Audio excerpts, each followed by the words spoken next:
going back, not gonna buy into all that. Hey, hey, ain't gonna hide, gonna let all the fears slide. Got mother nature, it's on my side. Got a whole of the loving growing inside.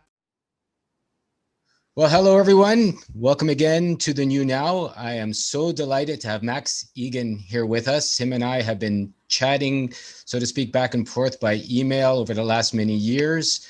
We finally had a chance to connect and decide that it's time to share face-to-face. Max, so happy to have you on. Thank you for being here.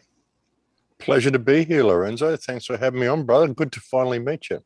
Yeah. Face to face and things like that. Like I said, it's like meeting a hero and seeing the background there. It's just the world itself is becoming very surrealistic, and the dreams are becoming real, and what's real is becoming more dreamlike. And my heart is coming to the forefront in that what I always imagined could be possible in life, and that good people doing good things with their heart open and their intelligence working are able to come and get together and find a way, to meet and greet and to help the world as perhaps we've always wanted to, and maybe the world is more open to what's required than they may have been even a couple of years ago. I'm finding that. What do you think in relation to how things have developed, obviously through the modern shenanigans, we'll call it, the viral shenanigans of the day? What are you finding different in, relation to how people are perhaps perceiving what you're sharing and what you wish to share? Look, it's almost like clown world. I mean, a lot of people are getting it now, but it's almost like society is splitting into two. Those who are programmed are becoming even more programmed, even more subservient.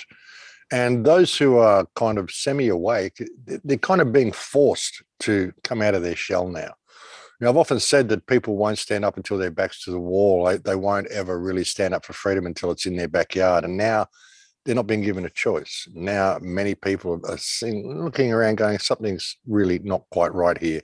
And they're realizing they have to stand up. So, yeah, I mean, I've been getting over 1,000 emails every morning. That's how much the consciousness is shifting. I mean, it's phenomenal, the amount of input that I'm getting from people and the amount of just everyday people when I go out in supermarkets or whatever that kind of come up and start talking to me, and just shopkeepers, and everybody knows there's something terribly wrong. So in many ways, I mean, it's going to get pretty ugly, but in many ways it had to happen. It had to go this bad in order for people to see the power that they've got. So it's getting to the point where they have to stand up for themselves. And when they do, they find how powerful they are. So it's a good thing in many ways. It's a very uncomfortable time. It's a very concerning time, but it's also a time of great opportunity. And I think it's important that people look at it that way.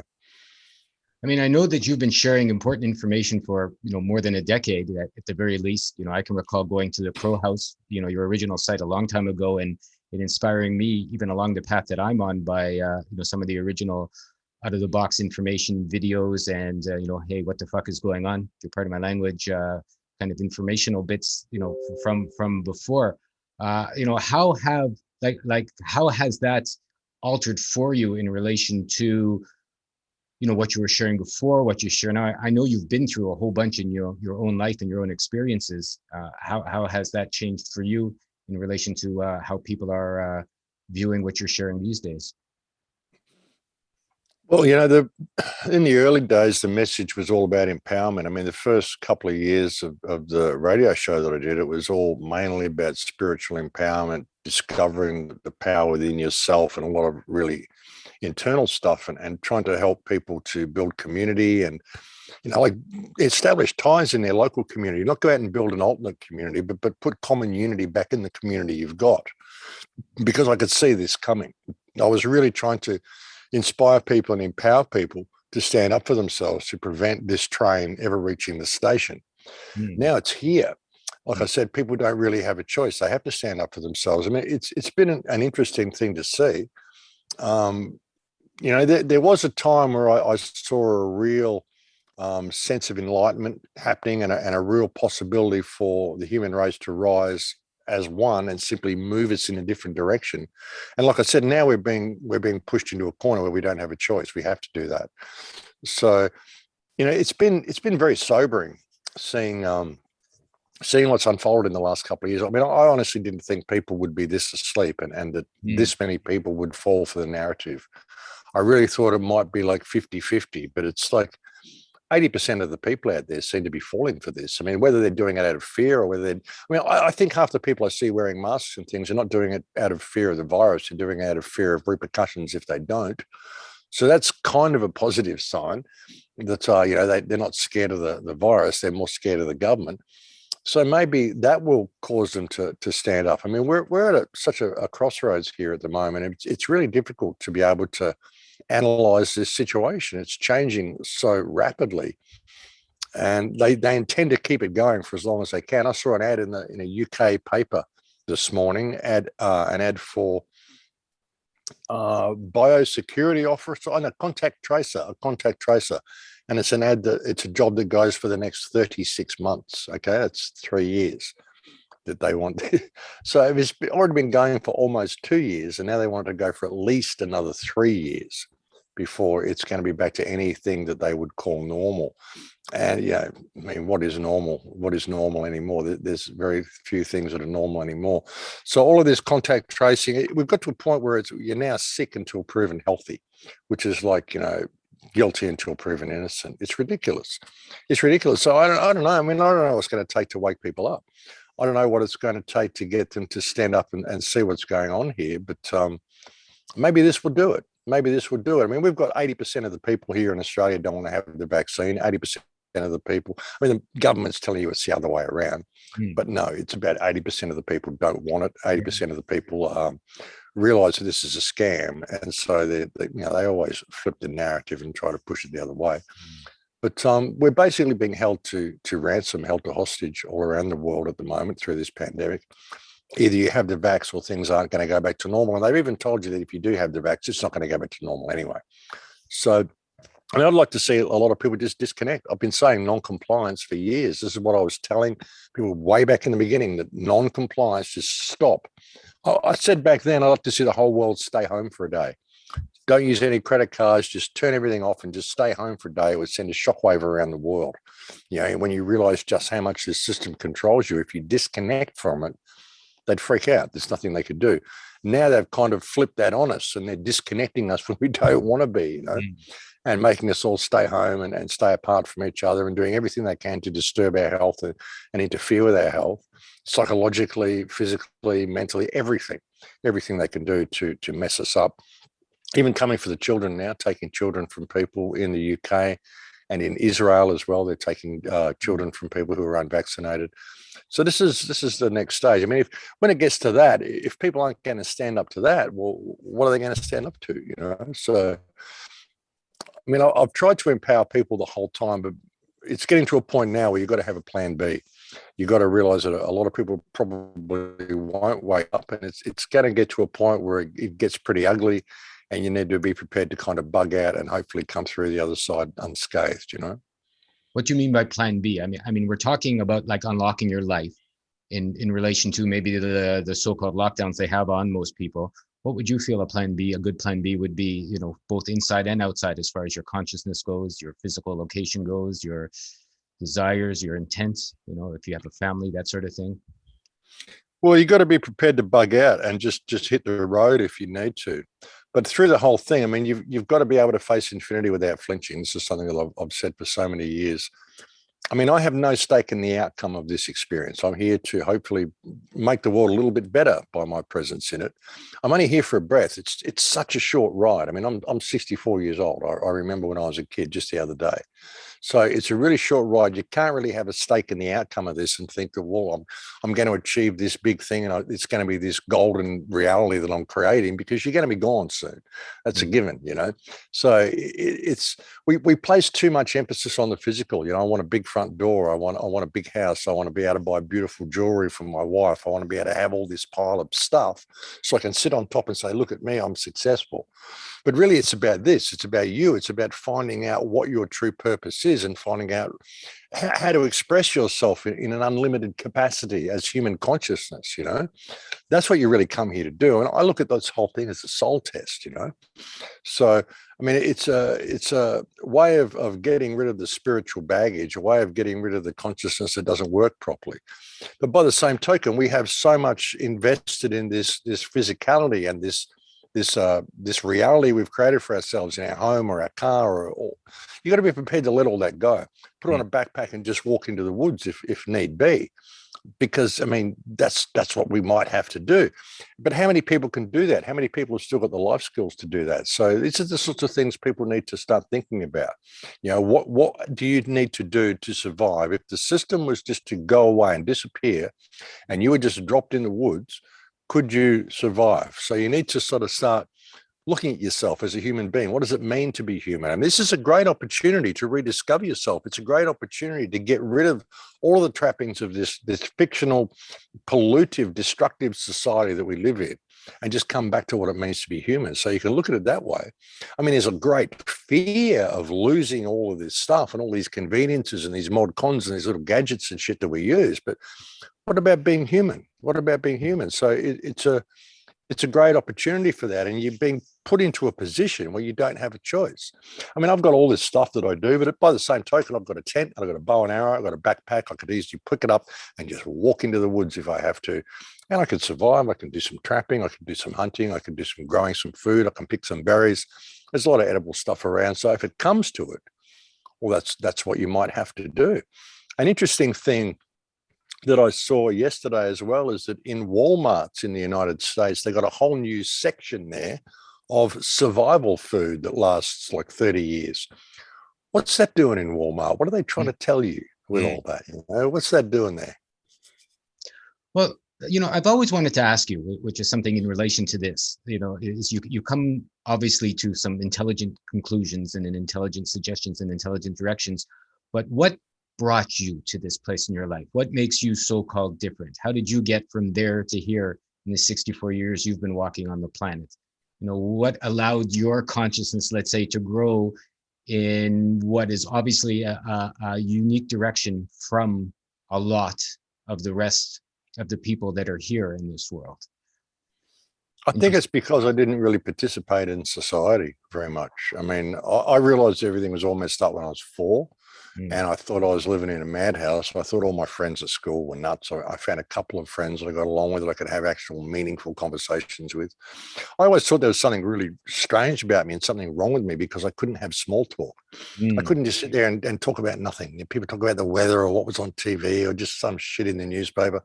I couldn't do it. And I used to feel that I was a misfit or I was an outcast. There was something wrong with me, But I don't know, I found out the world was all messed up. I became a musician. So I've always kind of had an artistic viewpoint of the world, an artistic kind of a lifestyle. I lived outside society and played guitar and did front of house for a lot of years and didn't really start participating in society again until it got to the point where I thought I had to. I mean, when 9/11 happened and all this stuff went on, I thought, okay, all this knowledge that I've been collecting, I've actually got to share it with people because this is actually really important. I didn't think it had happened in my lifetime. I mean, we've been waiting for this big end game, waiting for the big police state and the whole thing to come down and then to consolidate their power. When 9/11 happened, I went, well, this is it. This is the beginning of the end game. There's no way those buildings were hit by planes and all that. There's no way anything happened the way they said it happened. So I thought, well, this is the end game. And I even said when 9/11 happened, I said in 2020, we'll all get 2020 vision. The veil will fall down. We'll be able to see things for what they really are. Why do they call it 2020 vision? I used to wonder. Why not 10/10? Why not 100%? Why 2020? What's that all about? So something big's going to happen in 2020. Plus, when you look at the Mayan calendar, 2012, and everyone said, oh, that was a big non-event. And I said, no, it was a shift in consciousness. And we won't see what that actually means until we go through an 8-year cycle, infinity, the symbol of completion. And that's 2020. So, it all pointed to that. And I don't know, I saw it for what it was when I was a kid. I argued with all my teachers in high school. I got kicked out of 4 high schools because they weren't teaching me. I really wanted to learn and they weren't teaching me. They were training me to be a little cog in the big machine. I used to argue with them and say, listen, I came here to learn stuff. I want to learn, and you're not teaching me. So I ended up with my own desk outside the principal's office for my last 6 months of high school. And halfway through my third year high school exams, I just thought, what the fuck am I doing here? And I just walked out halfway through my exams. I became a musician and I lived on the outside of society. And it was really good, actually, because being a musician, you get to meet all different sorts of people. If you're a half decent musician, people want to talk to you. They like the musicians, So I get to meet royalty. I get to meet the drunk in the gutter. And everybody in between. And, if you're a kind of a people person, you can change your personality a little bit and talk to people on their sort of socio-intellectual level, then you can get a rapport with people. So I got to speak to a lot of people. I got to view the world from their perspective, because I was a people man. I used to ask people about stuff. How do you feel about this? How do you feel about that? And everywhere I'd go, I'd say, where's all the ancient mysteries in the area? Where's the pyramids and where's the ruins? And, so people would take me and show me all these places. And so, I just kind of developed this, I don't know, kind of unique perspective, I suppose. But only because I didn't really participate in society. Like, I've never had a real job working for someone. I tried it a couple of times. I just couldn't do it. I couldn't do it. I tried. I just couldn't do it. So I've been a musician. I've worked building film sets for a while, which is not a normal job. And then I became a lecturer and traveler and did all the stuff I'm doing now, which I actually never planned to do. I never thought I'd be a radio host or doing lectures or any of the stuff that I'm doing. I just kind of stepped on this path because it needed to be done. When 9/11 happened, I thought, well, I can't just sit idly by and not talk about what I know and what I see. If I do, then I become part of the problem, and I do not want to be part of the problem. So, and people would say to me, oh, it's very brave what you do. Well, no stake in the outcome. Face infinity without flinching. I mean, why would I be concerned about telling the truth? If they want to come and prosecute me or arrest me or whatever, take me away, well, fine. If I've got to go to court and stand up and say things, I'm sure they won't like what I say. So I don't think they'll do that. And I think they just kind of prefer you to go away. I mean, there was an article in the newspaper here the other day, and it had Australia's COVID misinformationists, and it had about 8 or 9 people or 10 people in this double spread in the paper. All these people are saying misinformation about COVID, which of course is the truth about COVID. And someone sent it to me and they said, Max, I'm really disappointed not to see you on this page. And I said, well, no, when you when you look at the people there, they're telling you, all those people are telling you 90% of the truth, and they're subtly misdirecting you. I said, there's no way they're going to put me on that page, because if they do, people will actually want to go and listen to what I'm saying. And if people listen to what I'm saying, it'll bring their whole narrative down. So they just prefer me to go away. They don't want to rock the boat. They don't want to bring attention to me. They do very, very rare. I've had like maybe 1 or 2 hit pieces done on me in the whole time that I've been at this career. So they don't want people to look. So I think that's a positive thing. It's a positive thing. And you don't need to be brave. You just got to see the truth and speak the truth the way you feel it, and have no stake in the outcome. I mean, what can they do? They might be able to hurt this vessel. Well, it's going to martyr me, and everyone will want to know what I'm saying. But they can't hurt me because I'm pure consciousness. This is just an experience I'm having. So, I have no stake in any of it. I think we came here to express ourselves to the fullest of our potential. Everything this system is doing is attempting to take that away. So it's time we flip the tables. The only reason we go along with it is out of fear. We think they actually have authority over us when they don't. They only have the authority that you allow them to have. So I just don't give them any, I mean, I like the story I saw in your video the other day about, you smoking and driving, and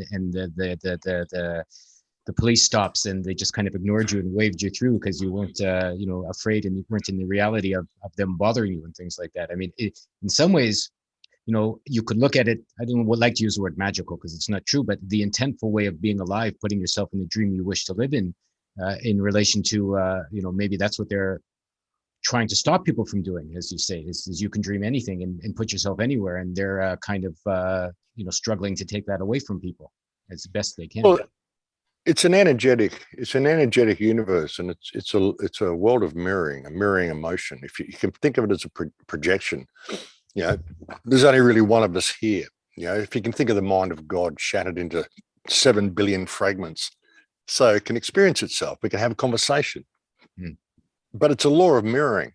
When people are stressed out about stuff, the universe just gives them more of it. I mean, you're totally stressed out about money all the time, you're never going to have money. You're always going to be stressed because it's a mirror. It's a mirror.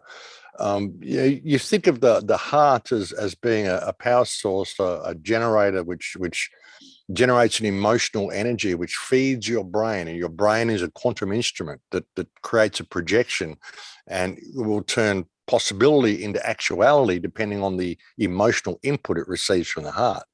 So when you're stressed about stuff and you think, oh no, the cops are going to pull me over, the cops are going to, of course they are, because you're pulling it in, you're drawing it in. I just don't think about that stuff. It's not part of my reality. And I don't have any fear of the police pulling me over because they don't have any authority over me anyway. They might think they do, but they don't. And if it really comes down to it and they drag me off and they put me in a jail and they put me in a courtroom or whatever, whenever that's happened, I've ended up just walking out of there and saying hi to the judge and having a few words with him and just walked out. Because you're dealing with people. You're just dealing with people. It doesn't matter about all this shit they write down and the suits they wear and all that stuff. They take you in there and you forget that you're a person. You forget you're a human being. You become this number, this name, and you get someone to speak for you and all this sort of shit. I'm just dealing with people. Wherever I go out there, I'm just dealing with other humans. And that's the way I look at them. And so I just don't call that in. And that's just the way reality works. It's just the way the universe works. It's a law of mirroring. And if you live your follow the one law of creation, which is unconditional love and service to creation, that's the way I live my life. And I haven't had a bad day in probably 20 years since I've had a bad day, because I just don't call that in. I don't have any attachment to the things that people, all the things that people think are problems and shit. That time 25 years ago when you were really upset that day, you think about it now. What does it mean? It doesn't mean shit. Are you upset now? It didn't mean anything. It didn't mean anything back then either. You just thought it did. This is the stuff with all this baggage that we hang on to. People live their lives in a state of anxiety and fear, usually over stuff that happened in the past, which doesn't exist now, or apprehension of stuff which may happen in the future, which doesn't exist now. So they're not in the now. They're lost in their mind, and they're lost in all of these possibilities and all these memories and all these possibilities, none of which exist now. So they're lost in their imagination. They're lost in their mind. They're living their lives in fear of the non-existential. And fear of the non-existential, well, we call that insanity. So people live their lives according to different socially acceptable levels of insanity. And that is our society. And as soon as you see that, you can just step out of it, step onto a different path, throw yourself to the wind. I've often said, if you throw yourself to the wind, you can ride it. No stake in the outcome. I don't know what's going to happen tomorrow. I don't know what's going to happen. I don't have any plans. People say, how come you went around the world? Like I went overseas in 2012 for 2 weeks. Ended up going right around the world. I was away for 3.5 months, went right around the world, got home again. And everyone said, how did you do that when you didn't plan it? And I said, well, that's the thing. I didn't plan it. If I had plans, I wouldn't have done most of the stuff that I've done in my life because I would have had other plans. But, you've just got to let yourself be open to the possibilities and just flow with it. And you end up in the most miraculous places doing the most miraculous things. It's even when you start a project and you've got this vision of what it looks like at the end, let it, when you start a project, it becomes a living thing. It becomes an organic life force. Let it form its own life. And then something might happen that you didn't even see. You couldn't even foresee where it was going to take you. And it took you to this incredible place and became this incredible thing that you didn't even know you were going to build or construct because you just left it open to do it itself. And you didn't have a stake in the outcome of what it was going to be, this thing, So that's the way I look at life. And I think if people look at that life, you find it just unfolds organically. And it's people's inability to do that and to let other people dictate what they can and cannot do and what is right and what is wrong and whether you're healthy or whether you're not, which has all led to this situation. It's this lack of responsibility. People want freedom, but they don't want the responsibility that comes with being free. I want to be free. You tell me when I'm free, and then you tell me it's safe to go outside and it's all good. That's not what freedom's about, and that's just the weird mentality we've got. People want freedom, but they don't know what that freedom is. They want to be free to have the choices that somebody else gave them, How would you say, as like you've really answered the question in a better way than I could have imagined. Like who would you say is the they behind the challenges? It's like you've opened up a whole new venue, in my opinion, which is a no-brainer. Follow your intuition, follow your inspirations, decide what you would like to do, with your life, and stay away from whatever isn't working for you as far as you being happy, healthy, and free.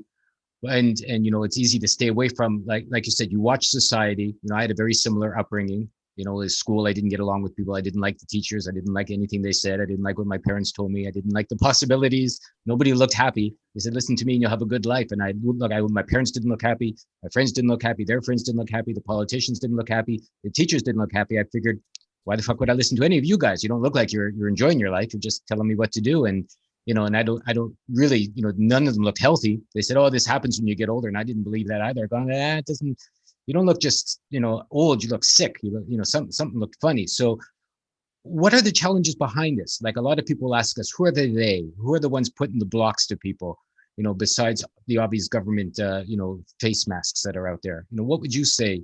I've heard all kinds of stories, and I've seen you go through all kinds of experiences over the years. I see some of the masks hiding up behind your shoulders on your right and left side over there on your wall. What would you feel are the challenges if you go down to the roots of what's being put out through these shenanigans these days? Well, the question of who they are, this is the age-old question of who is they. Everyone wants to know who they is. I mean, you've got a secret society, a secret cabal that works behind the scenes and involves all different groups. Freemasons, Jesuits. There's a Jewish cabal at the top of the Jewish system, definitely, that wants to turn the rest of the world into one race, basically one homogenized race. But the thing is, when I look at all this stuff, I mean, aliens, reptiles, all sorts of people make all sorts of different claims. It's very difficult to prove any of them 100%. You suspect things, but you can't prove any of it 100%, like any good conspiracy. But ultimately, what I've found over the years is that people want to know who they are simply because they want someone to shake their fist at and point and say, it's you, it's them, it's them. Someone should fix it. Right. So, so we say it's this Jewish cabal. Okay. So we all shake our fists at the Jewish cabal. Then what happens? Let's say you remove every Jew from the earth. Let's say you remove every Freemason from the earth, remove every Jesuit, remove any reptilian, anything that you think is they. We are still complying with our own slavery. We are still in this mindset where we think we are serfs and we continue to do what we're told. So really, if you want to know who they are, it's us. You look at the system. It's like, if okay, say it's this terrible Jewish cabal that's doing all these terrible things. You comply with it. We comply with all this stuff. It's like when you've got a commanding officer that tells you to go and massacre those children. If the soldiers go and massacre the children, who's to blame? Is it the commanding officer, or is it the soldiers who massacred the children rather than turning around and shooting their commanding officer? So really, when you look at it that way, we can complain about all these people doing all these things all we want, but we continue to comply with it. We continue to comply with our own slavery. We use their credit card systems. We sign into their books. We do. See, I've never done any signing in. I've never filled out a tax form. I've never voted. I don't own a cell phone. I don't own a credit card. I won't do what they tell me to do. And if they claim that I have to do it, my whole attitude is, who the fuck are you? Who the fuck are you that you think you've got a right of ownership over the vessel that God gave me to inhabit for this experience? If you're claiming you have any right of ownership over me, show me a contract bearing the wet ink signature of God, which gave you possession of this vessel. And if you haven't got that, then I'm going to do whatever the fuck I want. Because I don't spend my life hurting people. I actually help people. So, that's the attitude that I've got. And that's the way I've lived my life. And I've managed to get through to 64 years old, and I've never participated in their system. So, you can blame people all you want and say, and sure, there is terrible people doing terrible things, but they're only doing it by our willingness to comply with our own slavery. So that's why I don't see the point in saying, oh, it's them. It's them, it's the Jews, it's the Jesuits, it's whatever, because All that will succeed in doing is getting a whole bunch of people to shake their fists at them and go, well, it's you. Someone should fix it. Not me. I'm not going to change my life. You fix it. Lorenzo will go and fix it. And then he'll send me the newsletter and I'll know it's safe to go outside now. And I won't have to change a damn thing about my life. That's not how it works. That's not what individual responsibility is. That's not what freedom is. If you want to know who they are, get everybody to stop complying, and whoever screams the loudest, that's who they are. Okay, then we'll get them, we'll put them on Christmas Island, we'll give them a hammer, they can have their war. We'll make a reality TV show about it, But ultimately, it's us, brother. It's us. We are the source of all coming evil, like Carl Jung said. We are the source of our own slavery. We are the ones who are building our own prison. The workers out there putting up all the 5G towers because they're getting a good paycheck, that is they. The people who are in the electronics factories designing these smart systems, that is they. These are just people like you and me who work on electronics projects and things. They are the ones that are doing all this. So, and they don't even know what they're doing because it's all compartmentalized. I knew a guy who was working for a game company, for Sony, developing a robot in the game that would match the way you fought. So it would mimic you. So the more you fought this robot, the more it would learn your fight moves. And then in the end, you couldn't possibly beat it. And he thought it was a great challenge for doing this. And I said, can you see what you're developing? Do you seriously think this is just going to be used for a game? You're creating this AI intelligence so they can put into this strong AI so they can create Terminator type robots using your software program. And he didn't realize what he was doing. He didn't even think about it. He just thought how great the challenge was to create this learning AI for this game, So that's who they are. It's us. It's all of us. And people get caught up in this whole money thing. Like even with 5G, so many people are saying, this is going to be $1 billion industry. So they get these dollar signs in their eyes and they think that's the be all and end all. And that's what drives it. So, it's our consciousness that's doing this whole thing. We could stop and reevaluate what it means to be human and turn and go that way, and we would change the world in a day. Doesn't matter who they are. It's us, brother. It's us that's doing all this to ourselves. And the more we look for someone to point the finger at, the less we're prepared to point the finger at ourselves and look at what we're doing in our everyday lives. That's what is driving this. I would agree. I would think, full responsibility for everything in your life, inside, outside, and sideways is what's missing from anybody that has even a little bit of displaced happiness, in their life. In that if you, once you've decided that if you don't like something, you change it. And then if you don't know how to change it, you figure out how to change it. And if you fall on your ass, you get up and you continue to try and change it. And, you're an example of many people I've met over the last little while that haven't been part of the system and have still been alive and have still had a happy existence. Maybe out of the box, it may be different. Maybe you don't have 3 Cadillacs, behind the door over there, but who needs 3 Cadillacs, to get along? It's more like, what is it that you want to make for your life? Yeah, exactly. I don't even know what I'd do with money. If I had a lot of money, I don't need anything. I don't want anything. I mean, the money I do get, I spend on other people. I build water towers for people, and I try to help out poor people, and I do all sorts of stuff, but I wouldn't even know what to do with a lot of money. There's nothing I want. There's absolutely nothing I want. I've got a car that works. I've got a roof over my head. I've got some guitars. I'm good. I don't need anything. What I'm going to do, go buy a Ferrari and some Versace shoes and a nice suit, what the fuck for, Mm-hmm. So, all of this stuff that people think is success, it isn't. Success is health and happiness, and have you improved somebody else's life by you being alive? Then you're a successful person. That's the way I look at it, and yeah. I mean, you had a bit about humanity rising up and watching some of your videos, the last few that you've made that have gone out, and the force for people to, let's say, pick up their own responsibility and to move forward towards their own happy destiny, maybe for lack of a better way to put it. How would you see, like Australia has obviously been hit quite a bit as far as lockdowns go, maybe one of the worst in the world. Do you find that that's, changing you see a lot of tough, it's really interesting. Like here's another way to put it. Like I used to see a lot of, Australians being tough, so to speak, the men being really manly, and yet they've fallen into the viral trap of being slaves. What do you think is going on there? Good question, brother. Yeah. Good question. I mean, I think they're really, really pushing us, but there's this seething anger beneath the surface here in Australia. A lot of people are really, really getting pissed off with what the government's doing, and I think there's going to be some sort of a watershed moment. That's what they've got to bring the lockdowns on, then release them, then bring them back, and then release them and bring them back, because they've got to do it in a gradual sort of a way.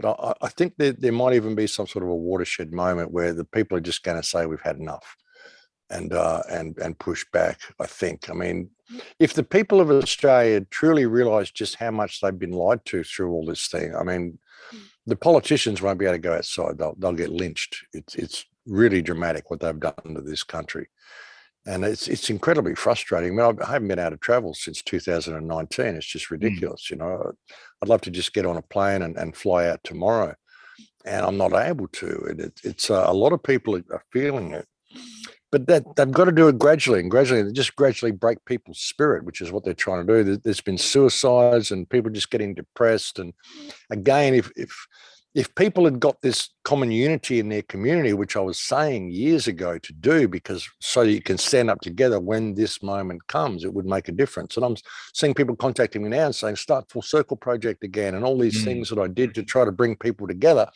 Well, it was there for years and no one used it, and it became too expensive. And now you want me to put it back together, and you should have already done this. You know, you should have done this years ago. So, I mean, I think there's going to be some sort of a watershed moment here. I really do. I don't think the politicians are going to get away with what they're doing. Too many people are aware of it now. I mean, everywhere I go, I'm seeing people aware of it. It doesn't matter what shop I go into. I start up conversations with people, and almost everybody that I speak to just goes, yeah, this is bullshit. Everybody knows it's a fraud, but they're kind of complying with it anyway because they keep thinking it's going to go away. And but then they did lockdowns and release them, and then more lockdowns, and you know, just gradually break people's spirits. So I don't know, man. I don't know. I mean, Australia has been pretty whimpified. The Australian male has been pretty whimpified. The whole Australian culture has been pretty whimpified. This whole she'll be right, mate culture that we've got here. And we're so sparse here. I mean, that's the problem with Australia. If you go to Europe or America or England or a lot of places, people are kind of packed in like sardines. Here in Australia, we've got big backyards. Everybody's spread out and apart from each other. We've got 26 million people in the whole country, which is twice the size of Europe, you know. So it's very difficult to get people to come together. That's the problem. You know, there's no real social cohesion because there's no really tight societies. You know, it's a very, very segregated sort of a country. Unfortunately, people are just too spread out. So how do you ever get them together? And you know, you can't have town meetings or anything anymore. So you know, how do you get people to talk about this stuff? I don't know. I don't know where it's going to go. I really don't. But I'm thinking that people are going to stand up here. I think it's going to get to a point where the Australians are just going to say, no, we've had enough. This is a joke and it's got to stop. I'd like to see the entire country rise up and express a loss of confidence in this government and have them sacked. I think that needs to happen all around the world. But what it's going to take for that to happen is another question. I mean, how much are people prepared to take, you know? I mean, I think people haven't understood, and it's something, you know, I discussed with our editor. He said, why aren't people thinking that if you're free, they can't lock you down? You know, lockdowns only happen in prison, right? You know, that it's a prison state, you know, lockdown so that the prison wards or the guards can do what they need to do while you're back in your cage. You know, perhaps people need to understand that in order for them to be locked down, they already started in prison. You know, a lot of people I've talked to want to just go back to having more comfortable cages, right? You know, I wish they would leave me alone so I can have my 2 weeks a year vacation, or I can go travel to visit my mom, you know, on Thanksgiving, or I can, you know, go visit my kids in the Bahamas, you know, for that week, and then go back to the job that I secretly hated my whole life. Do you think perhaps subconsciously, as you mentioned young before, that everyone's kind of asked for this kick in the ass? This huge, like for me, it seems to be coming to that, right? Like I used to look at society and go, wouldn't it be nice? Wouldn't it be nice? Nice people, nice community. Wouldn't it be nice if my parents were nice, you know, better community with my sister where I grew up? And, you know, it was all, you know, I found like you know, as I said, it was all a lot of garbage and bullshit. And it's pushed me along to the way where I get to be, you know, waking up in my sense. do you feel maybe secretly, deep down inside, or even energetically, people have been asking for this kind of Well, yeah, I mean, kick in the like I balls, said, let's say? well, like I said, people have they're not going to wake up until they have to, and they haven't yet. So, well, the universe is just going to do this. You know, are you getting it yet? Do you get it yet? I mean, as I've said to people for years, you're living in a people farm. This is a people farm, and this is harvest time. And now they've closed all their pens and they're doing a stock take. And really interesting, this last week they rolled out the census form. So, oh, yeah, stock take. There you go. You know, but yeah, I mean, how much are you prepared to take? How much are you prepared to be pushed into a box before you're going to stand up and say, "Hang on, I'm human. You can't do this." And then they'll go, "Oh shit, sorry. Okay, no worries, you're human. We'll leave you then." But while you continue to do it, they're just going to keep banging you on the head because that's what they do. You're just allowing them to do it. You know, that's the thing. I mean, yeah, people have asked for this really. I mean, consciousness has asked for this really, because they're not going to wake up until it comes for them. They're not going to stand up until they have to. They're not going to, you know, fight back until their back's against the wall. You know, you get to a point where you're backed into a ravine by a pack of rabid dogs or whatever. You know, and much as you're running, you're going to get to the point where the ravine ends and you're going to have to turn around and you're going to face them. And in that moment, you're going to pick up something and you're going to fight. You know, you're not just going to lie there and let them meet you. You're going to pick up something and you're going to fight back. Even if they rip you to pieces, you're going to fight back. Humans haven't done that. Humans aren't prepared to stand up for themselves. And so until you're prepared to stand up for yourselves and say, "Hey, listen, I have value and you're no better than me. You're actually someone I employ to manage infrastructure for me. You're doing a god-awful job about it." Until people have that realization and that light bulb goes off, they're just going to continue to go, "Yes, sir, no, sir, 3 bags full, sir." So they deserve what they get. They deserve what they get. So, yeah, I mean, how else are you going to have enlightenment? And what is enlightenment? You know, enlightenment is a breaking down of the veil. Enlightenment is a very uncomfortable process. It's a breaking down of everything you thought to be true. And that's what this is. And as said by Frank Zappa once, great quote, he said, "The illusion of freedom will continue for as long as it's profitable to maintain the illusion. At the moment the illusion becomes too expensive to maintain, they'll take down the scenery, they'll pull back the curtains, they'll move the tables and chairs out of the way, and you'll see the brick wall at the back of the theatre." And that's exactly what people are seeing now. You've always been in a theatre and there's always been a brick wall there. It's up to you whether you want to knock that wall down. And you're getting the opportunity to do that. But unless they push you to that wall, you're never gonna turn around and fight for yourself. I mean, you had the opportunity. We could have had a wonderful world and taken it in a different direction years ago, but people are just too prepared to comply and do what they're told. So, you know, of course, yeah. I mean, this is where it leads to, and this is what it's going to take for people to stand up. And in many ways, that's a positive thing. You know, I mean, it has to implode and turn into complete nothing so the phoenix can rise from the ashes. We've just got to make sure it's our phoenix and not theirs, you know. I hear what you're saying. I mean, they want a new now, a new reality, a new reset, and you know, and they're trying to remake it in a fashion that where you're further locked down. I would agree. From what I've seen, I think people really do have to understand they are in a human factory. They are in a human farm. They are being farmed, if for the very least, for their labor, for nefarious reasons, for their energy. You know, because there's all kinds of things going on in this world, and you know, it's something that once you've decided you've had enough, and you see, I mean, maybe it takes us a little bit full circle to the topic for today is how do you unlock yourself? Is maybe you got to first figure out you're locked up. You know, and you know, because if you're not looking, if you don't think you're locked up, you're not going to do anything to unlock yourself, right? You're just going to sit on your ass and think you're having a good life. You know, so many people wanting to go back to normal, or pointing the finger, waiting for people to change the rules or the laws. We hear about that all the time. The politicians have to change this. They have to stop doing this with the vaccines. They have to stop doing that. They have to give us back our money. They have to let me open up my cafe that closed and we lost 3 jobs. And maybe people have to realize there's more to life than going back to making dollars and cents. That's the thing. That's the thing. Even a lot of people that say they want freedom, like I said, they just want the newsletter to tell them that they're free and it's safe to go outside now, so they continue on with their mundane life the way they were for the last 40 years. I mean, that's not what it's about, you know. The best form of non-compliance is love and respect for yourself and doing what you want to do with your life. There was a guy I met on Venice Beach about 3 or 4 years ago when I was in California.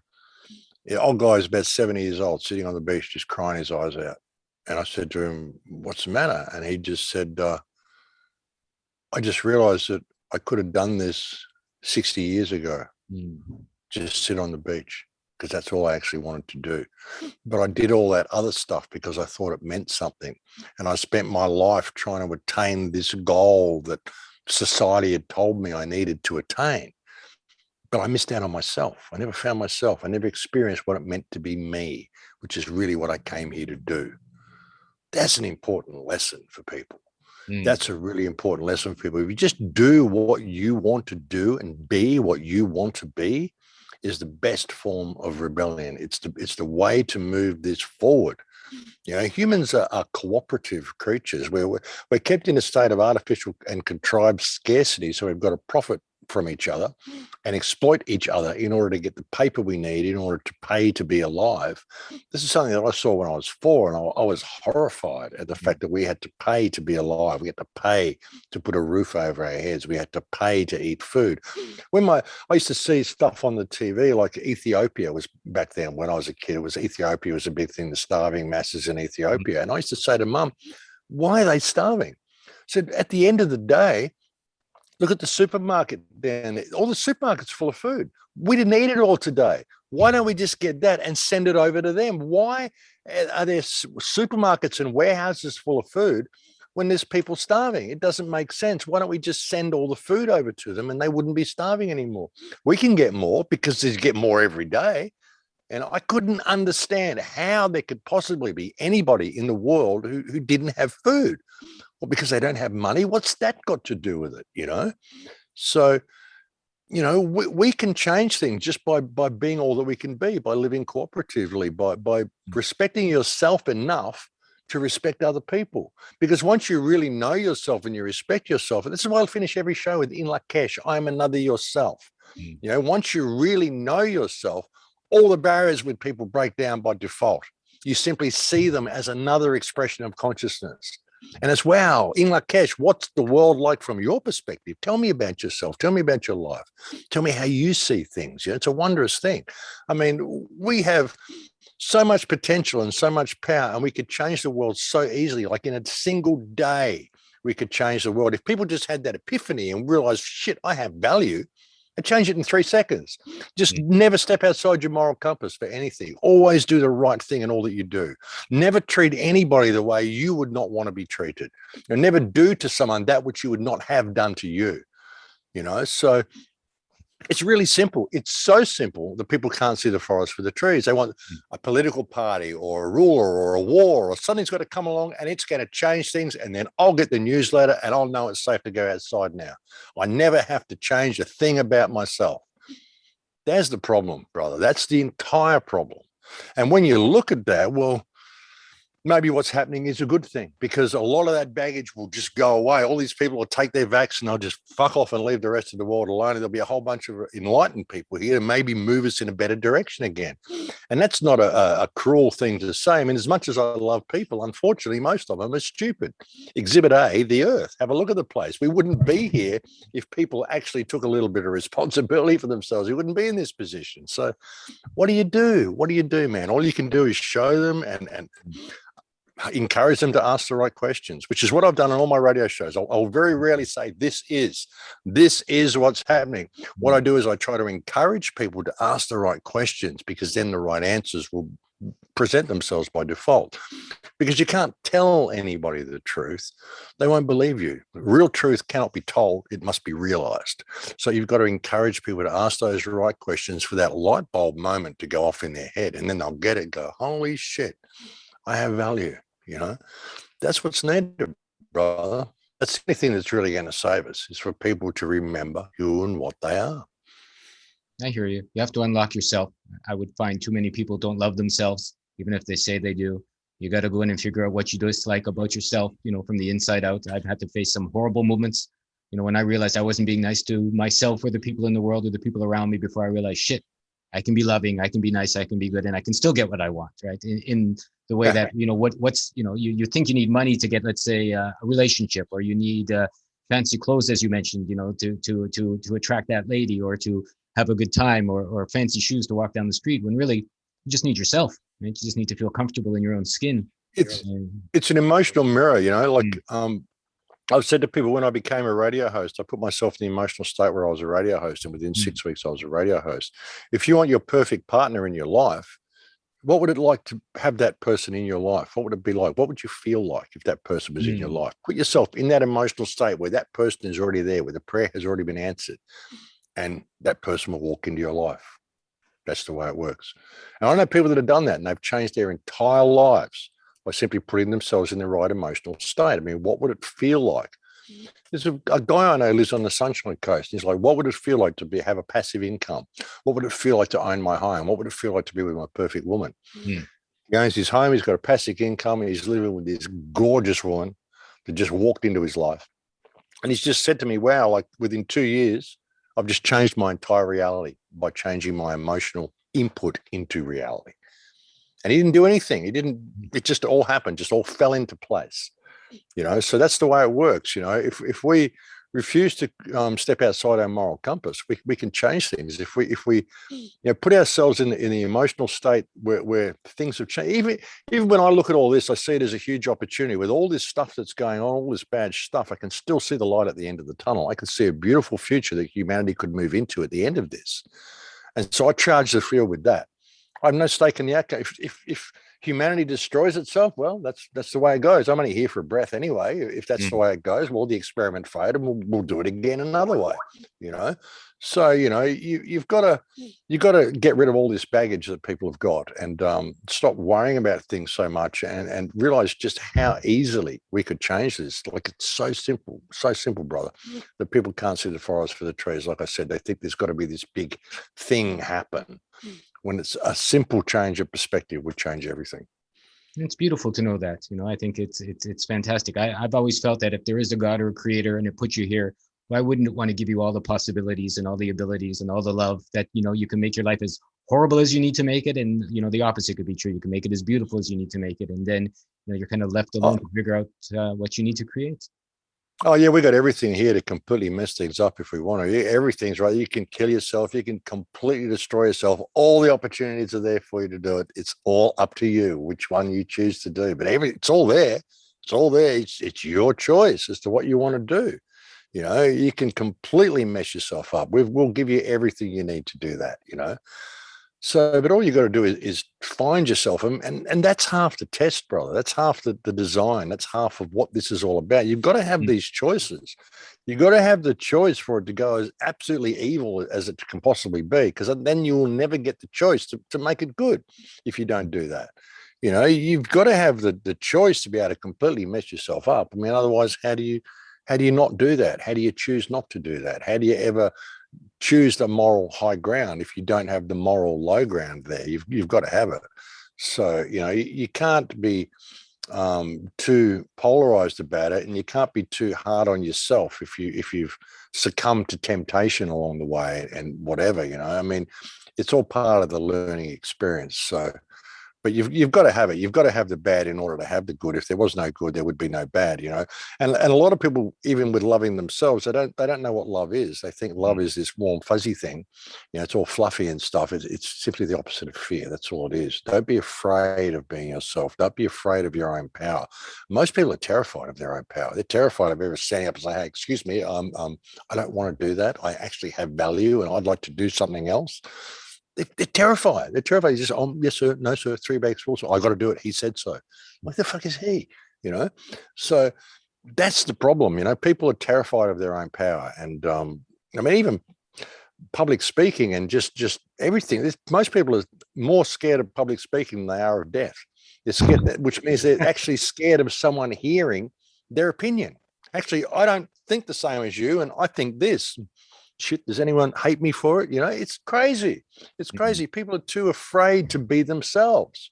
Like I said earlier on, they're too afraid to live. They're too afraid to die. They're too afraid to be themselves. They're lost in their mind. They're scared of what happened in the past. They're scared of what's going to happen in the future. They don't know what they're doing.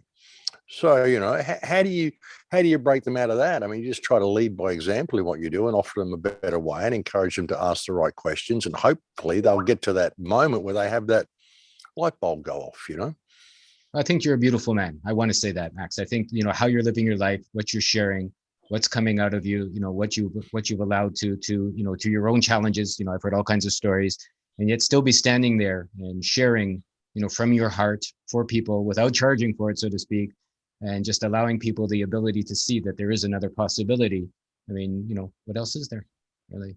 Yeah, what else is there, brother? I mean, it's a beautiful thing. This life is a beautiful thing, and people are beautiful and have so much potential. And I think so. it would be a shame if the human experiment was to fail. And I think we have so much potential, and it frustrates me no end, just the simplicity of how easily we could change things. Like a simple shift in perspective, like I said, we could change the world in 3 seconds if people just had that epiphany. Okay, or if they didn't have the epiphany, if they just stepped into their moral compass, we could change it in a day. Imagine a world where nobody did anything, any legislation or anything which caused them to step outside their moral compass. Mm. Just where would all the bad stuff be? Where would all the homelessness be? None of this would happen. None of it would happen, but we're subservient to this system because we're so afraid to be ourselves. And it would be such a shame if the human experiment fails. I mean, if it does, it does. Well, we'll do it again. We'll do it a different way. But it would be a shame. We have so much potential here. So, yeah, get it together, people. Get it together, humanity. Now is the time. And it's a time of great opportunity. So let's do it. Max, I think this is a beautiful place to leave it. I appreciate what you've shared with us. I've enjoyed our time here today. Obviously, I hear lots of beeps coming through on your end. You seem to be getting very busy over there. It happens every day, brother. Lots of things. Beep beep. I've got it on do not disturb, but nobody listens. I don't think they ever read when it's on do not disturb. But it's anyway, funny. As soon as we put our attention on it, it started beeping more. And more and more and more. But I think it's the same thing. You just allow people to see there's magic, there's potential. You can be beautiful. I can be beautiful. Just 2 days ago, I didn't know I was going to be talking to Max. It just kind of happened. We've been going back and forth. And he said, "All right, let's talk tomorrow." And I said, "All right, let's talk." And I've wanted to do this forever, but now's the time. I'm meeting so many beautiful people on the planet. I'm very much like Max in that way that I hate doing these. I'm very shy. I always have to get over myself even to have these conversations. I want to cancel them 10 times before I have any of them. And then, of course, while I'm having it, I'm going, isn't this beautiful? Haven't I had an opportunity to share with someone, who's lived his life the way he felt like? And, what better experience for me to take with into my day when I go out now and I get to share that, knowing, I'm in Japan, he's in Australia. I talk to people all across this crazy plane. We haven't even talked about the crazy alternative histories that are going on, maybe another conversation for another day, where we've come from. For sure. And where we're going, Max, I'd love to do this again, as possible for both of us and as we're both feeling it. And, is there anything you'd like to leave our viewers with? I'll leave some links below afterwards, what you're doing, where you're going, what they can support you with, or just a big, get the fuck off your ass and do something already. Yeah, just believe in yourself. We're at a really important time. So now is the time for you to believe in yourself and, have that power. And we can move this forward. No stake in the outcome, folks. Face infinity without flinching. That's what you came here to do. This is a big test. This is a big moment. So yeah, grab a hold of yourself. It's going to be a good ride. Yeah. But anyway, thanks for doing it, brother. No problem. Thanks for the conversation, brother. No, we'll man, definitely do it again. I love meeting you. This is great. Thanks for the smile. Thanks for what you're doing. This has been sweet. I appreciate it, everyone.